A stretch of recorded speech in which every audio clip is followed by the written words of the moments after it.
वक्फ संशोधन विधेयक को लेकर चल रही सरकार और विपक्ष की तनातनी के बीच जेपीसी ने 27 जनवरी को हुई बैठक में बीजेपी और एनडीए के सभी संशोधनों को स्वीकार कर लिया है। वहीं इस दौरान विपक्ष द्वारा पेश किए गए हर बदलाव को अस्वीकार कर दिया गया है।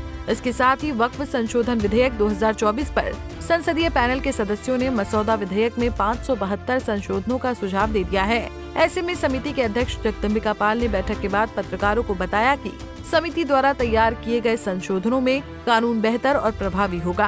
हालांकि विपक्षी सांसदों ने बैठक की कार्रवाई की निंदा की और पाल पर लोकतांत्रिक प्रक्रिया को पलटने का आरोप भी लगाया।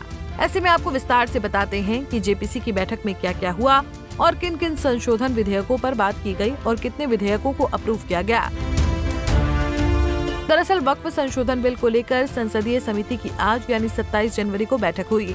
इस बैठक में वक्फ संशोधन विधेयक पर चर्चा रही। ज्वाइंट पार्लियामेंट कमेटी यानी जेपीसी ने सरकार और विपक्ष द्वारा पेश किए गए 44 संशोधनों पर चर्चा की, जिसमें बीजेपी और एनडीए के सभी सुझावों को स्वीकार करते हुए 14 सुझावों को मंजूरी दे दी गई है। वहीं इसके विपरीत विपक्षी सांसदों के रखे सुझावों को वोटिंग के दौरान नकार दिया गया है, जिसके बाद विपक्षी सांसदों ने समिति के अध्यक्ष जगदम्बिका पाल की निंदा की और पाल पर लोकतांत्रिक प्रक्रिया को नष्ट करने का आरोप भी लगाया। इसके साथ ही विपक्षी सदस्यों ने आगा खानी और शिया जैसे विशिष्ट संप्रदायों के लिए अलग अलग वक्फ बोर्ड का कड़ा विरोध भी किया।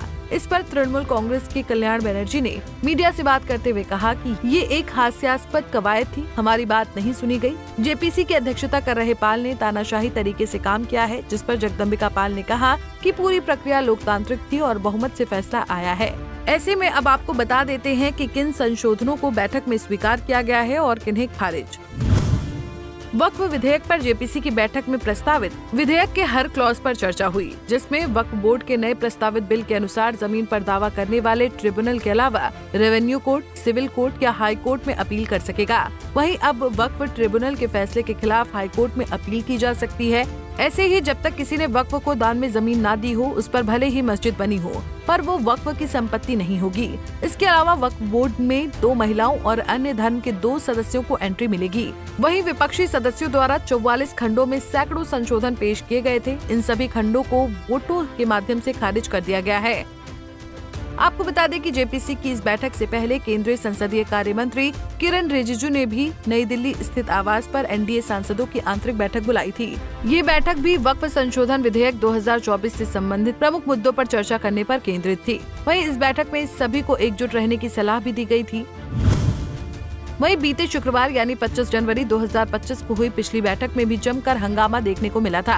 इस बैठक में जगदम्बिका पाल ने टीएमसी सांसद कल्याण बनर्जी पर उन्हें गाली देने का आरोप लगाया था। उस समय विपक्षी सांसदों पर सदन में हंगामा करने के बाद 10 विपक्षी सांसदों को एक दिन के लिए निलंबित कर दिया गया था, जिससे पक्ष और विपक्ष के बीच तनाव और ज्यादा बिगड़ गया था। वहीं पिछले साल 22 अक्टूबर को बैठक के दौरान कई नेताओं के बीच मारपीट की नौबत तक आ गई थी, जिसमें झड़प के दौरान कल्याण बनर्जी ने वहां रखी कांच की पानी की बोतल उठाकर मेज पर मारी और गलती से खुद को ही चोटिल कर लिया था।